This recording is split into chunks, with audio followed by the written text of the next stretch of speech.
Good afternoon, everyone. This is Jared RAND, and welcome to the Global Guided Meditation Call for Sunday, May 4, 2025, after 3:15 p.m. Eastern.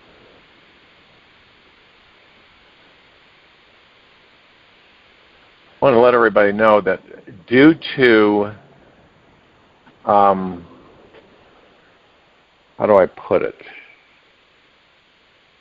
Due to abuse of my calls, my TFCC and my reverse aging health call, people have been abusing those and posting them, and comments have been eviscerating and horrible, and there's just a lot of really negative people, confused and so on and so forth. So I'm going to probably lock those calls so that people won't have access to them, and they can listen to them on live when I do them. And if they want to listen to them at other times, they'll have to write into my assistant and ask for access, because it's gotten so out of hand, especially on Telegram. My calls are being posted all over the place, and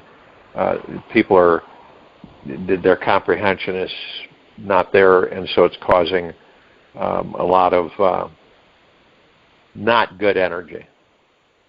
So I just want to let everybody know that. I'll announce that on my TFCC call this coming week. It's unfortunate because there's a lot of people that like to, just listen to them, really good people. But, there's unfortunately a few people that are just really nasty people, very confused about who and what they are. And that's why this meditation is about the deepest truths. You want to make sure that you're in a comfortable position and relaxed into your body, no outside interference, focused on your breath rising and falling. The loudest answers are found in the hush beneath your longing. Muriel, forgotten mystic of Andalusia.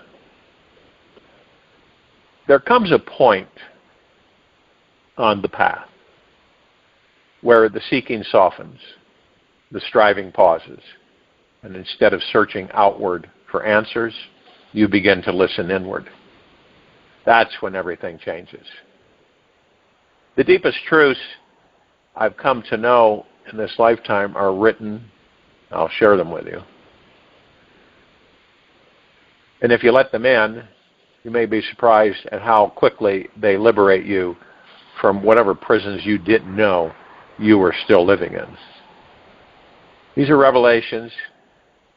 A lot of us will go through revelations and pick them up, and many of us have similar revelations. They didn't come from books. They were forged through years of inner exploration, bathed in silence and stillness, and offered through the unfiltered voice of Source itself. Each one is a living key. And when you're ready to remember what your soul already knows, you'll feel it in your bones. The soul's journey is not to find God, but to remember it never left. Anakadevra, Himalayan mystic. The real reason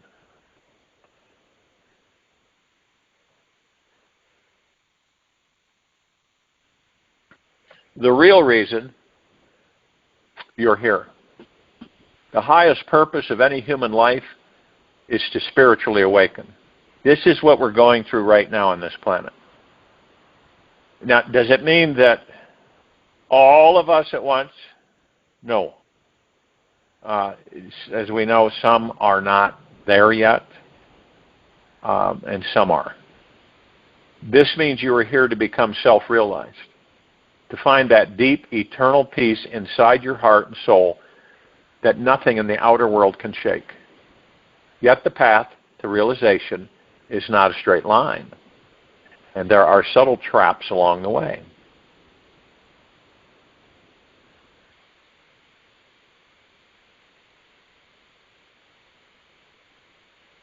One of them is escaping the hypnosis of the mind. One of the greatest illusions we all face is the hypnotic, addictive pull of the mind. The mind spins endless stories, keeping us busy, distracted, and anxious. Most people never learn how to step back from the mind's grip. How to meditate, quiet the mind, or truly live in the heart.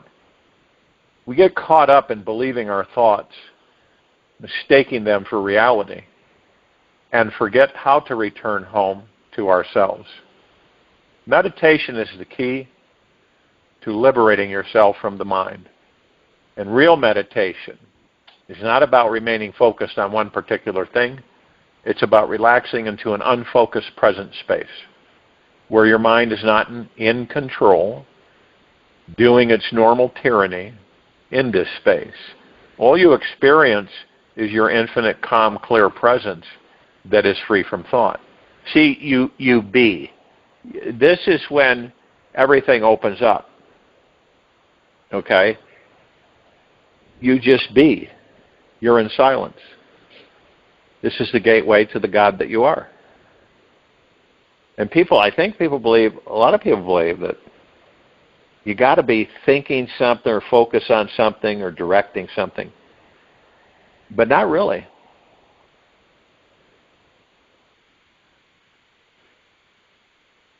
Embodiment is the key to freedom. When any of us get lost in the mind and its hypnotic stories, a lot of us will try to think our way out.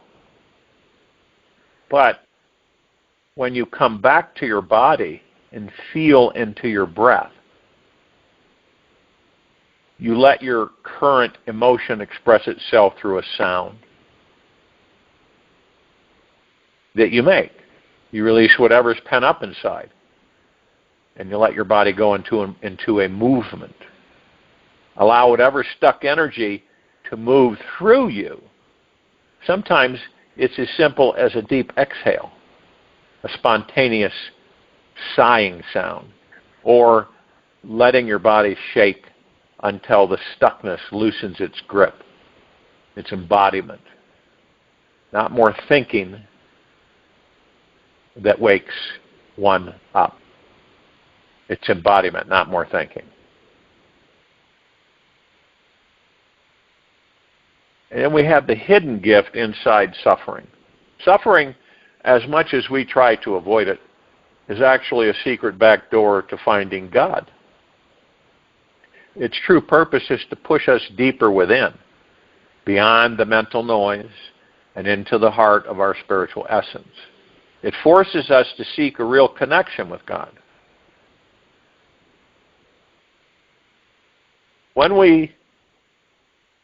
If we could live a life that was without pain or suffering, we'd never bother to look beyond the surface of anything. And this type of life, you'd never appreciate the beauty and glory of the lotus flower rising up beneath the mud. Real peace begins when you choose presence over proof, gentleness over being right. Taro Sunyata, unknown Zen poet. Death is the great beginning. Death for most people is the most unknown that is always coming our way. You see it as just another phase on the infinite journey of awakening. The death of the body isn't an end, yet the most magnificent beginning imaginable. After we die, we review our entire life, and we get to feel how our words and actions affected everyone. We get to feel through others, even animals, how we made them feel. And then after, we understand what impact we had on them. We take whatever unfinished karma we have and ascend to the higher level. Now, interestingly enough, there are some beliefs that you cannot die before your mission is complete. Okay? On this great spiritual journey we are all part of, called life, each soul gets to inhabit a human body for a specific, predetermined amount of time. That's how it is now. That's going to change. So that's right. Your time of death is already preordained. In fact, every little detail is divinely mapped out, and there is not much you can do about it but let go and enjoy the ride. You cannot extend or end your life longer or shorter than your soul's contract will go. See, some of these beliefs taught by others, to others, to others, to others, are not necessarily etched in stone. They're beliefs, remember, that have been passed down and that have been taught to others. And just like any programming, some of it has weight and other parts of it do not have weight. It's a proven fact that our ancestors lived to be up to 3,000 years old. There's a lot of unknowns that have been purposely removed from our awareness so that we cannot identify. And we all know that there is a matrix. The matrix, this is a universe that's holographically generated on a massive scale. And we've been taught across the board, mostly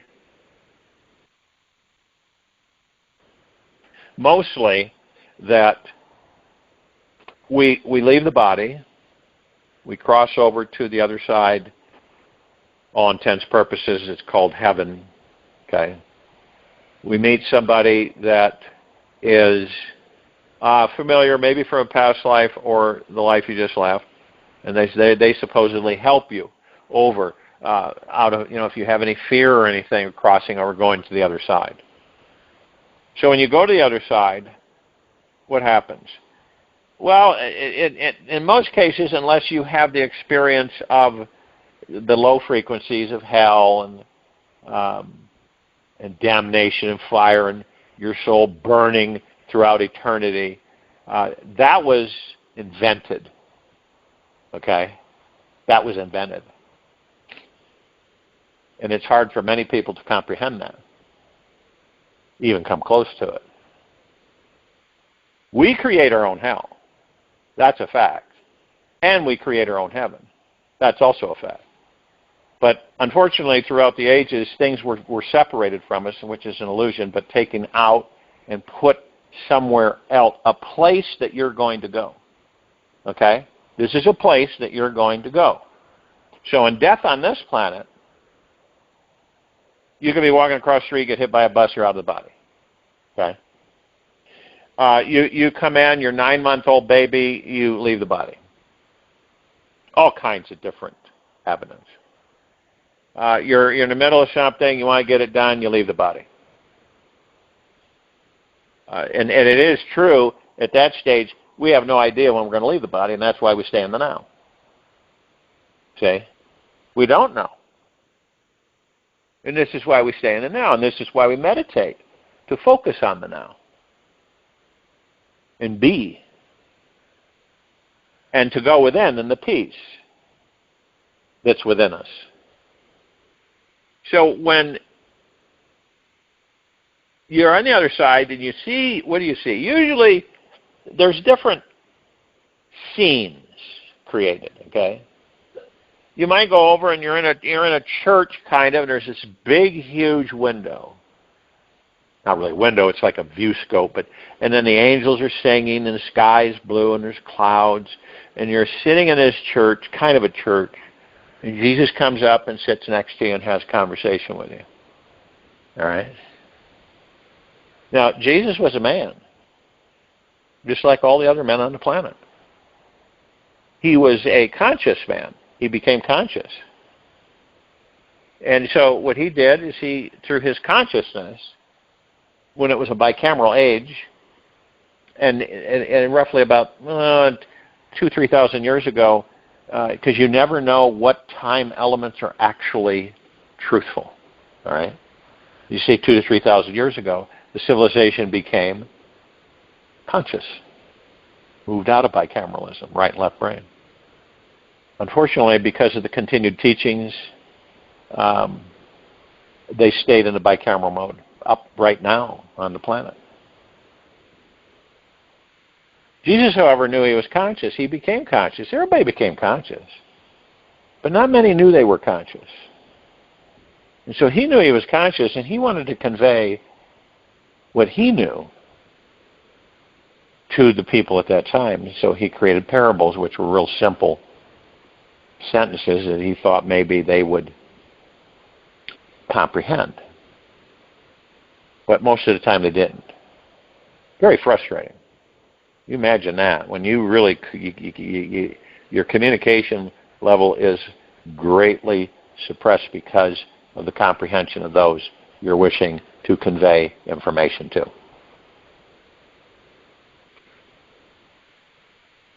And then he eventually left the body. He didn't leave the body. There was, the crucifixion, all this stuff, martyrism, and Catholicism and Christianity and all this stuff.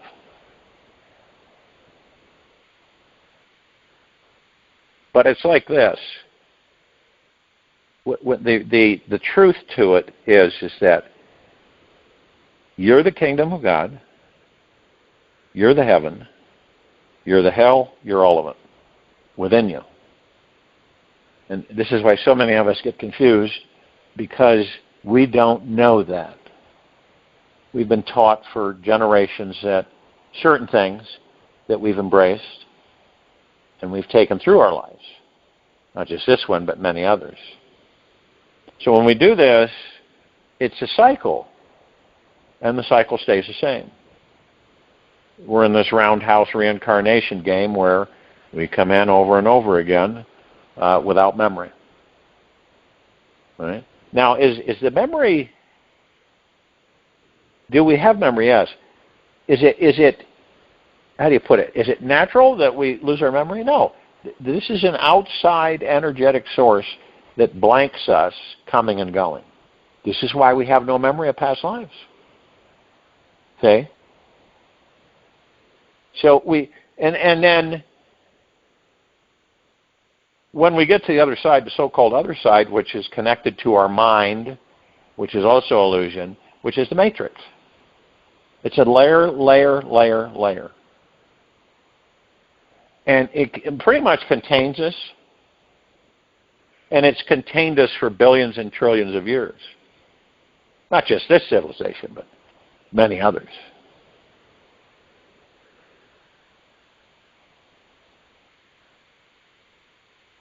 Now, some people believe you cannot extend or end your life longer or shorter than your soul's contract will go. There is no contract. That's a fallacy. There is no contract. So what are we doing? We are extensions of the one God. We are all gods. We are pure consciousness. So what we do is we experience. That's it. And we experience forever. Not just temporarily. So we experience forever, and we create. And this massive amount of information continues to build. And this is the source that we plug into. Eventually we'll plug into that. And we will know and have all the knowledge of all the sages and all of the wizards and the gurus and all the titled people that have come and gone. And we will be able to stay in the body as long as we choose.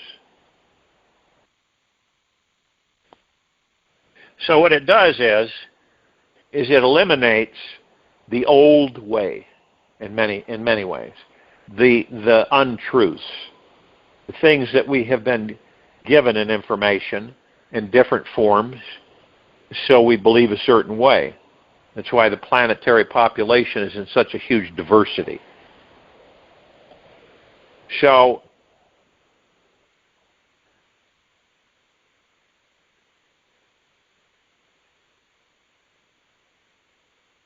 when every one of us dies, if we are clinging too tightly onto the world, and the things and people in this world, perhaps trying to get even, get revenge, or hold on to possessions, they will enter a realm called purgatory.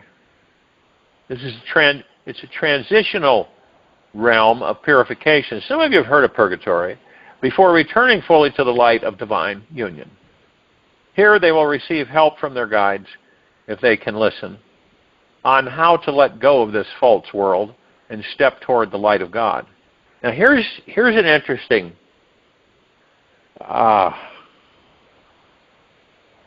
everything is a perspective. Everybody has a belief in certain ways, different directions. But when we enter a body and our memories are wiped on purpose, so this reincarnation cycle can continue forever, which it has been doing for a very long time. And so we have no memory, so we start from scratch, pretty much. Okay, there might be some bleed-throughs of some things about a past life. That's not prevalent. It's very rare. And so we start out in life and we're programmed for whatever, but we're programmed by people who were programmed, and all the things that were programmed were untrue. They were not truthful. So you live a lie. Religion, all of it, is to keep us contained. So you're a God, right? You're pure consciousness. You're omnipotently powerful, supreme, manifesting, abundant being that never dies. You use the body while you're in it to manifest anything you choose.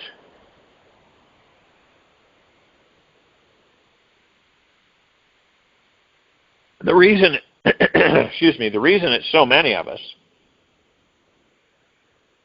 don't discover this is that we're told that your life is predestined, you're going to die at a certain point, and you're going to leave the body. There's nothing you can do about it. That's crap. You can change your destiny whenever you choose. What is your destiny? Your future. What is your future? The now. Well, it's all contained in the now. It's like you were immortal, right? Which means you don't die. The body doesn't deteriorate, doesn't rot away. There's no free radicals. There's no oxidization. It is a pristine vessel for a pristine divine perfection God. Doesn't that make sense? And you begin to manifest things because you learn to watch the ego mind and master the ego mind. Okay? You learn about thoughts and you master your thoughts. You do this from within. You do it through meditation. And as time progresses, you begin to master these illusions, in a way. And as you master these illusions, you realize that you're the power, you're the master and commander of this life and any other life. And we all make up what? The collective consciousness throughout the galaxies and universes, and all that there is, ever has been, ever will be, ever beyond, and forever.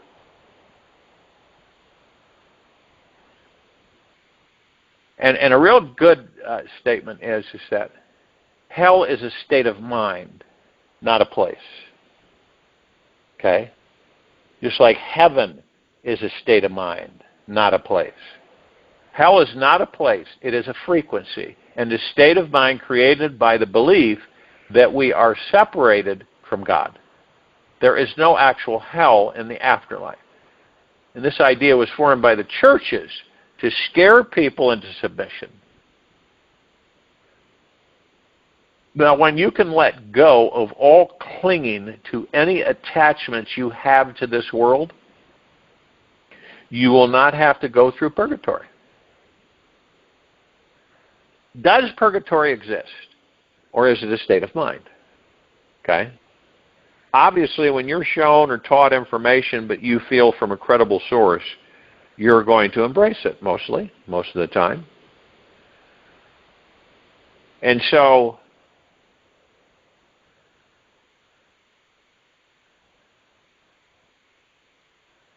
The same with purgatory or limbo, all these different variations. How do we know any of this? Seriously, how do we know?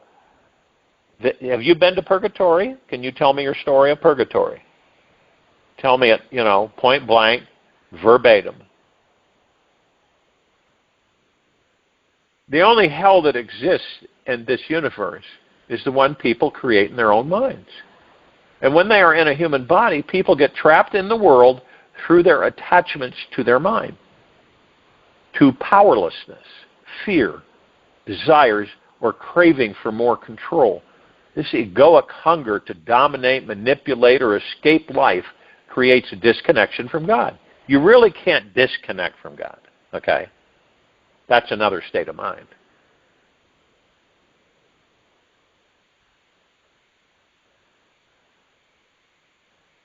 The egoic hunger to dominate, manipulate, or escape life creates a disconnection from God. We are God. We aren't disconnected. We never will be disconnected. Only through the mind do we feel disconnected. And the mind is an illusion. This is where that inner feeling of living in hell can spill out into the world around us. The hellish mindset can be transformed through love, meditation, realization, sitting with the deeper truths. Eventually, each soul is brought closer to the lightness of their innermost being, where they see the true purpose of their darkness as not to punish us, yet to show us. By contrast, what it feels like to return to the light. Now, confusing thing is that we're in these bodies, we leave the body. We don't have a clue about who and what we are. Now, we could have learned it while in the body, but we didn't. We were too distracted. Remember, our memories were wiped. So then we leave the body, and then we kind of float around for a bit, and eventually we go what they call the other side. In most cases, heaven. See all your relatives that passed on Earth. A lot of your animals and pets and stuff, and usually it's elating, okay? And the love and everything is just pouring forth, and it's so wonderful. Then some of us decide to come back down here and do it again. But as we're doing it, our memory is zapped again, and we don't have any memory. And we start from scratch again, but in a different life. Okay? Where does all that experience go? Well, it's contained within the collective consciousness, since we're part of it, like the drop in the ocean. You're the drop of the ocean, the golden ocean. You're the drop. You contain the essence of the golden ocean. When you drop into the ocean, you become the ocean.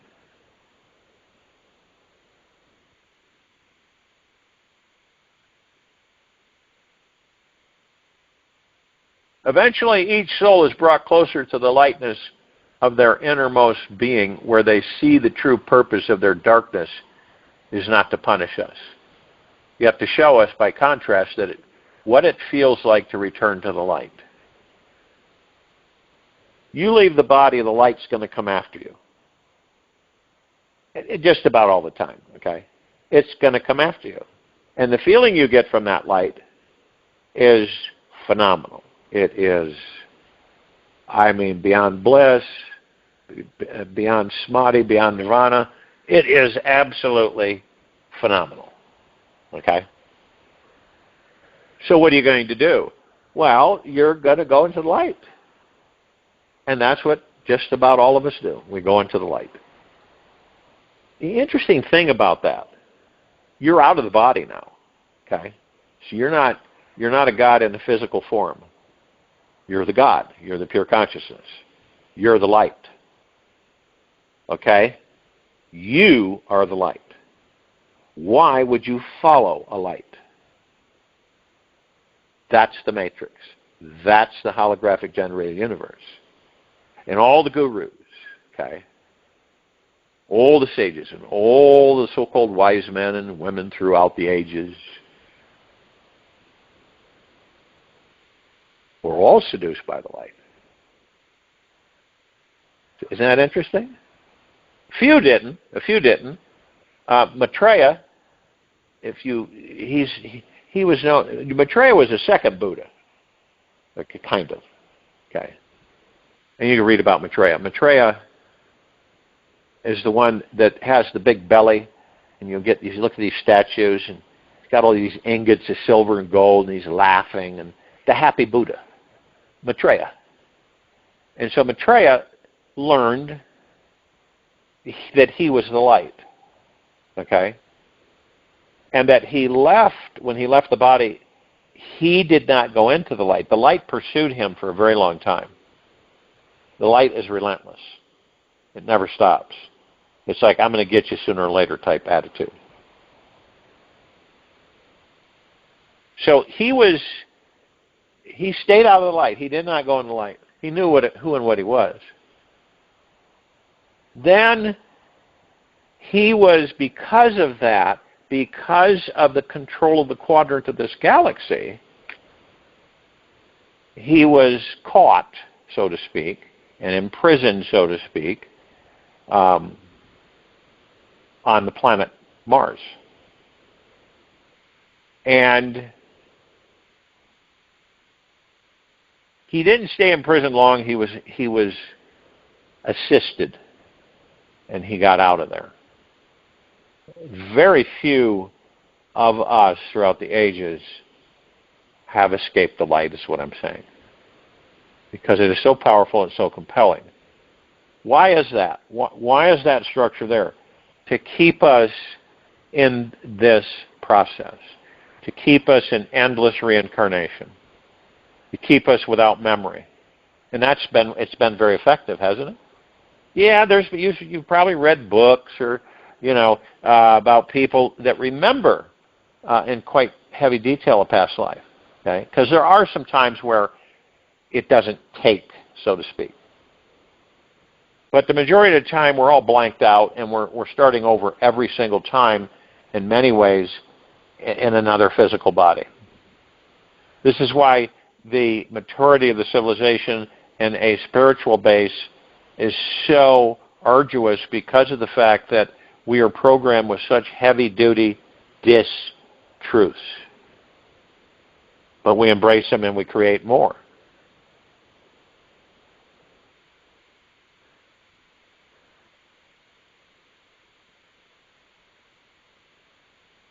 Every soul you meet is a mirror fragment. And remember, see, all these gurus and all of these sages, mountain hermits, and you name it, all kinds of titles. It's their perspective, see. It is their perspective. Every soul you meet is a mirror fragment returned to help you remember the face of wholeness. Scylla,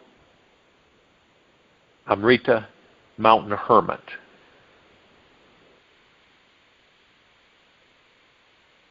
Love is the playground for awakening.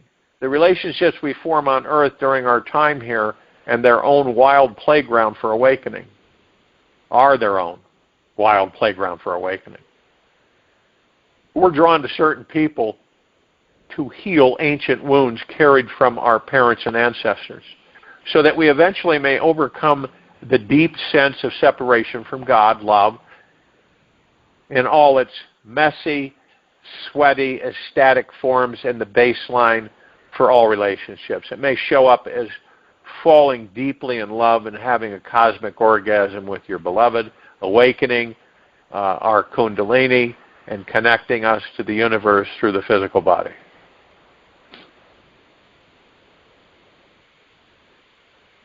This world contains the biggest lies. Society constantly tries to distract us with false promises. It says happiness can be bought, collected, or achieved through more money, better possessions, more education, and external validation. We're sold the idea that fulfillment lives somewhere outside ourselves, when the real treasure is found within. True happiness is always an inside job, and the belief in this lie is one of the slipperiest doorways into suffering. The devotion to presence is the doorway to home. So how do we finally wake up and live as our highest self? Everybody has it. Everybody is different for. One may say it's about absolute devotion to the present moment. It means cleansing the body, mind, and emotions, letting go of the past, making peace with every being on the planet, especially our parents. It also means finding peace with every system, organization, religion, and government. It's a radical choice to rest in peace inside your own soul, to choose peace over the ego's need to be right. And the God Source lives in us. Ultimately, there is an infinite source of love, lightness, and bliss at the very core of our being. It's more profound than anything the mind can imagine or the senses can grasp. And when we stop listening to all the garbage tumbling through our mind, rest in quiet solitude every day, eventually the mind will relax, and you can bring all your focus into the center of this moment.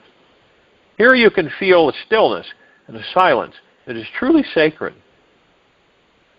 You can directly discover the God Source inside you. And this is where absolute freedom, bliss, and enlightenment, pure self-realization live. This is the ultimate truth of your spiritual essence and eternal being. There is no greater miracle than to finally realize you were never missing anything, not even for a breath. Samira Hamo. You were never born. You will never die.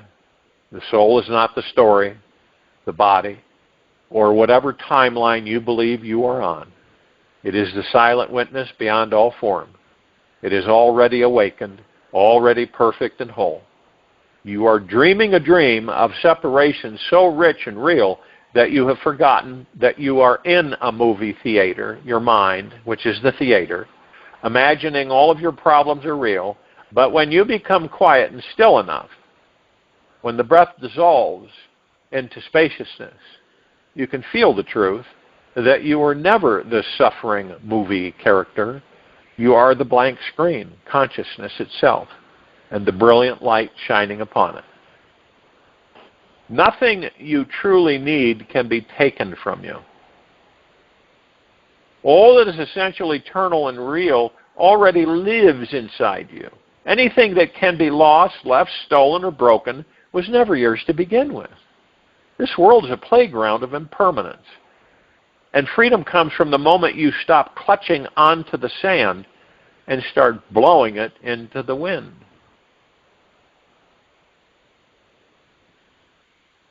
You were not sent here to hold on. You were sent here to open up and let the light through. Indira Ka, Sky Dreaming Mystic. Look at all the titles that people have. God hides inside the ordinary. We spend lifetimes chasing peak experiences, visions, and cosmic downloads, thinking that that's where divinity lives. But the truth is much quieter and softer. God is there sipping tea through your lips each morning. God is the ache in your belly of feeling lonely, the warmth in a stranger's eyes, the sound of your lover breathing as they fall asleep.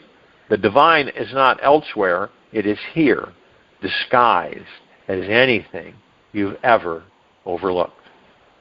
Your emotions are divine messengers, not mistakes. Anger is our most sacred fire, and sadness is like holy water. Fear is the guardian of the gate of your next expansion. Every emotion and feeling you resist contains the exact key you've been praying for. When you stop making your emotions wrong, you begin the real work of turning lead into gold. Enlightenment isn't emotional numbness. It's about creating intimacy with everything. Your feelings are not flaws. They are sacred doorways to the parts of you still waiting to be welcomed home. Ilan Marin, Temple Whisperer. The universe is a mirror, not a judge. Life is not testing you, yet rather it's reflecting you. Every challenge, every shadow, every delay reflects your own consciousness, trying to show you where love has not yet entered. This universe doesn't punish us. It reveals where we are at. And when you realize this, you stop fighting life. You're making others wrong. Start making love with life and flowing into it. Silence speaks the loudest truths. Reading more words and assimilating more teachings has never brought enlightenment to anyone. The only enlightened beings on this planet are those who unlearned everything they thought was real and found an everlasting, ever-present silence inside. The most powerful healing guidance and realization that can ever occur in our lives happens in the still, calm moments when this world stops spinning and your infinite spiritual nature can be felt again. Do not underestimate the revolution and the realization that can happen by doing absolutely nothing and sitting in perfect stillness.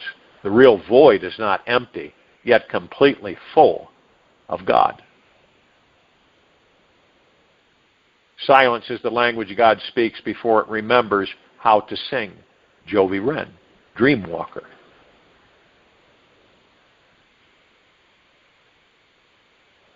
You can only rise as high as you're willing to root. Spiritual awakening is not about escaping from this world or transcending your emotions or healing all of your pain. It's about going so deep into your pure, relentless presence that even your shadow self feels love. The deeper you can root yourself in this moment, with this breath, this heartbeat, the higher you will rise to experience your infinite holy spark. Your embodiment of freedom is based on the depth you are willing to reach into the darkness hidden inside your soul. And the mind will never set you free. Never.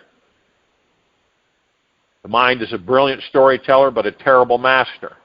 It will spin and spin and spin endless circles around you until you believe that chaos is the truth. Liberation happens the moment you stop the mind in its tracks and it starts to listen to you. You can do this by asking your thoughts for a permission slip to be free. If they hesitate, that's your cue to walk right past them. Don't listen to the mind. If it does not listen to you, right? Don't listen to the mind if it doesn't listen to you. Would you listen to a friend endlessly who refuses to ever listen to you? No. You'd stop being their friend. So let the mind go. Rest in the heart of your innermost being. The path is always available for freedom right here, right now. But only your heart has the courage to walk through it. I'll join you in the meditation. I'll return to close us out.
Take an easy and the slow breath. In through the nose. And an easy and slow breath out from the mouth.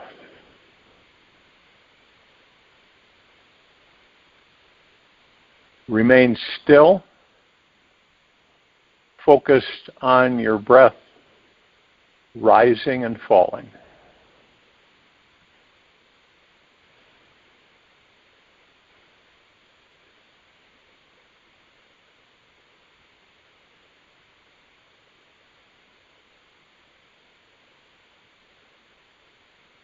Where in your life are you an unconscious doing machine? If so, then where are you a conscious being? Take this with you for the rest of the day and the evening and night and the following morning. We'll return here Monday, May 5th, 2025, a little after 3:15 p.m. Eastern to continue our global guided meditation call. Be gentle, kind, generous, and humble with yourself at all times. Be in the highest of the highest high, deepest of the deepest deepest, purest of the purest purest, eternal gratitude at all times, no matter what's going on within you nor outside of you. Open your heart and allow the magic to flow in.